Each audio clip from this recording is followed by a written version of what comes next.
Guys, di ba nga may mga order nga mga guys? At ito nga papakilala ko pala sa inyo yung may birthday ngayon.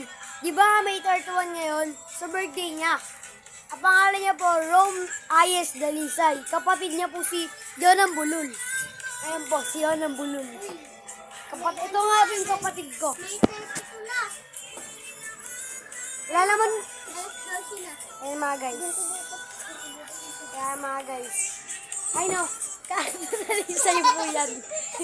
Kaya, wait lang po, ipapass forward na natin. Magician. Mot, hindi Rom, may magician ako dyan, Rom. Magician na natin. Ayan mga guys. So, ayan siya.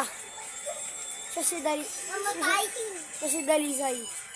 Ito si Jonang Bulul. Tignan nyo naman kung ano ginawa namin. So hanggang dito lang muna nagtatapos. Ay, hindi pala. Public pa ako dun. Ayaw niya pa magpaawat mga guys. Gusto niya pa magpakita ng gilas. O, Kado Balisay. Baliway. Pilahin na ata siya guys. Ikaw naman.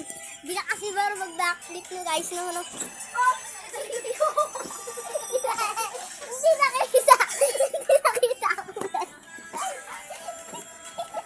Hindi nakita. Hindi nakita. Hindi nakita. Bakit yun? Guys. Hanggang dito lang muna tayo mga guys. So, pinakilala ko lang sa inyong dahil lobat na rin ako. Pero papakita muna natin yung astig yung sayaw. Ay, yung makita. Ang cool. Pero hanggang doon lang to. Bye-bye.